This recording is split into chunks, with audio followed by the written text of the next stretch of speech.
we have to learn factors affecting calcium regulation. Factors affecting calcium regulation. See, when you learn factors affecting calcium regulation, main thing is 3 hormones which affect calcium regulation. You have vitamin D or calcitriol, then you have parathyroid hormone, then you have calcitonin. These are the 3 hormones which affect calcium regulation. So the question can be hormonal regulation of calcium or just factors affecting calcium regulation. If you are asked about hormonal regulation, then you have to write only about these 3. If you are generally asked about factors, then other factors are there like phosphate, acidity, alkalosis. Okay, such factors are also there. So you have to write about all this.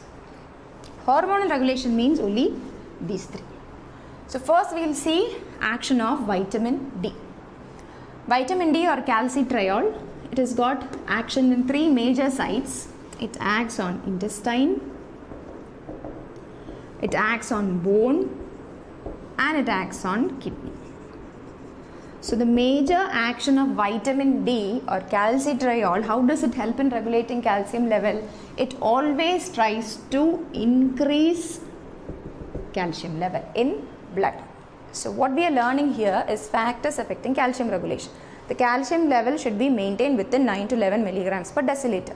So whenever the level of calcium goes below 9, what will happen? Your vitamin D or calcitriol will try to increase the absorption of calcium from circulation. So that we have already learned. Vitamin D has a major role in absorption. It activates absorption. How does it activate absorption? By calbindin synthesis, increasing calbindin synthesis. That is, we've learned this in absorption of calcium. Vitamin D increases calbindin synthesis, thereby increasing the absorption. That is one action. That is the action of vitamin D in intestine, increasing absorption. Now what happens in bone? In the bone it has independent action. It activates osteoblast. This is the major action of vitamin D. It increases calcium absorption by increasing calbindin synthesis in the bone. But what happens? It activates osteoblast and also alkaline phosphatase enzyme. What is the action of osteoblast? It is a bone forming or bone mineralizing cells. So they will deposit calcium onto the bone. Okay. Alkaline phosphatase, it increases phosphate availability. So they increase calcium phosphate ionic product. They will also result in bone formation. That is the action, individual action or independent action of vitamin D on bone.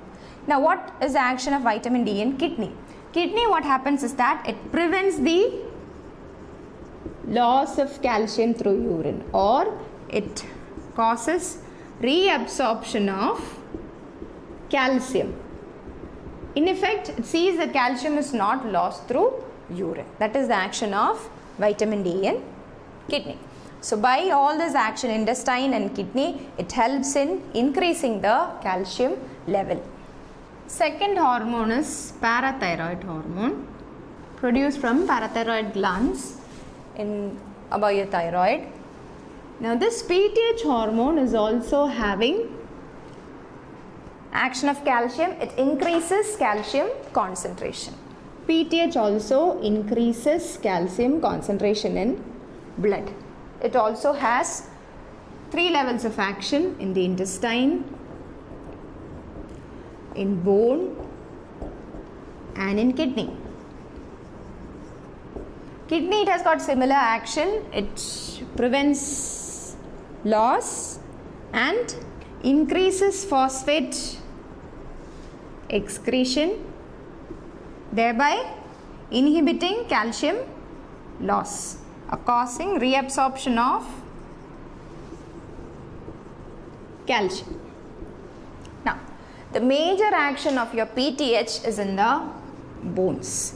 PTH by its action causes increase in calcium ions. How does that happen? Vitamin D, the action was mainly in the intestine, increasing the absorption. But in this case, PTH acts on the bone, it activates osteoclast.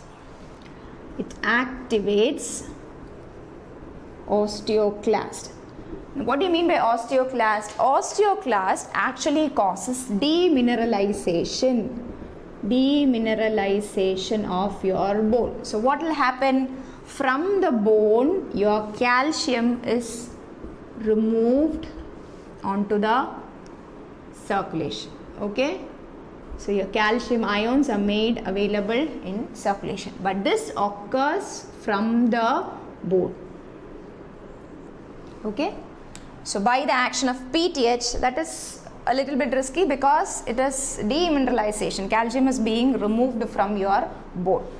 So by the action of PTH, calcium level is maintained. Calcium level can be increased by activating osteoclast. Osteoclast, collagenase, these are all enzymes which are, the other case it was alkaline phosphatase. Here it is collagenase. Collagenase also causes demineralization. So PTH major action, it is demineralization by activating osteoclast and collagenase. Now what is the action of PTH on intestine? Here it causes 1-hydroxylation of 25-hydroxy cholecalciferol.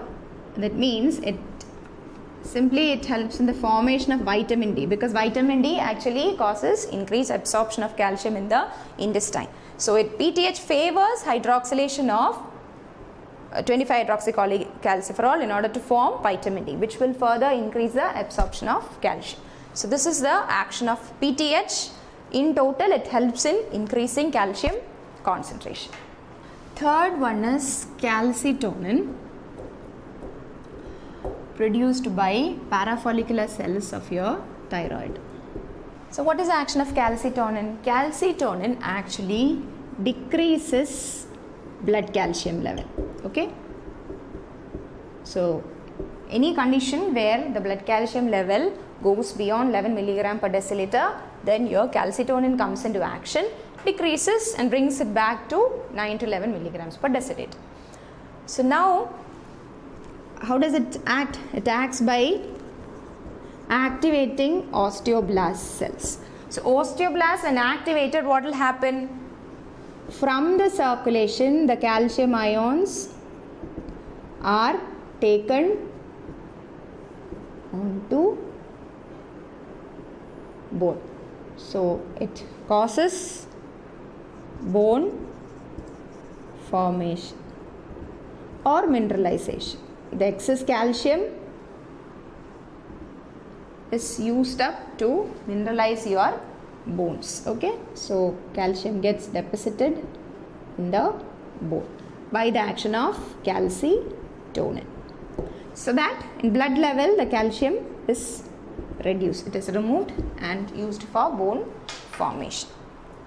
So from this we understand that vitamin D, PTH and calcitonin, they are having opposing action. PTH and vitamin D,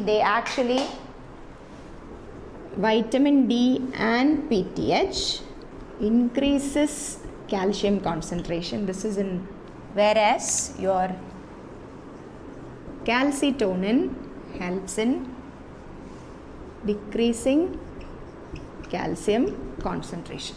So at any condition where you see decrease below 9 milligram per deciliter, vitamin D and PTH will come into action, increase calcium concentration.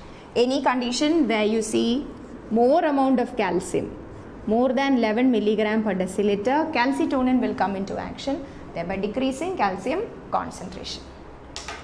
Now other factors affecting calcium regulation. Till now we were discussing only hormonal action. Now there are other factors like phosphate. Phosphate, there is always an ionic product maintained between calcium and phosphate. The calcium level almost 10 milligram per deciliter into 4 milligram per deciliter of phosphate results in 40. That is the ionic product which is always, the body tries to maintain it at a constant. In adults, in children you get an ionic product of around 50, because calcium is always at a higher level in children because of their growing period. They require more calcium for bone formation. Okay, so this is the ionic product of calcium and phosphate. Now other factors, I told you calcium is always some amount of calcium, almost 4 milligram per deciliter is bound to protein or albumin. So in any cases where you see hypoalbuminemia, that is albumin loss through urine, calcium will also be lost. 1 gram per deciliter loss of albumin, decrease in 1 gram per deciliter of albumin results in decrease of 0.8 milligram per deciliter of calcium. So there will be calcium loss. But this is the non-diffusible form. The other form, the 5 milligram per deciliter, will be constant, so there will not be any deficiency manifestation. The other form, the ionizable form, 5 milligram per deciliter is constant, so there will not be any deficiency manifestations. Now other factors affecting calcium concentration is acidity and alkalosis. Alkalosis favors binding of calcium with proteins, whereas acidosis, it favors ionization of calcium. Okay, these are the other factors other than hormonal regulation. So if you are asked only about factors affecting calcium regulation, you have to write about hormones plus all this: proteins, phosphate, acidosis, alkalosis, etc.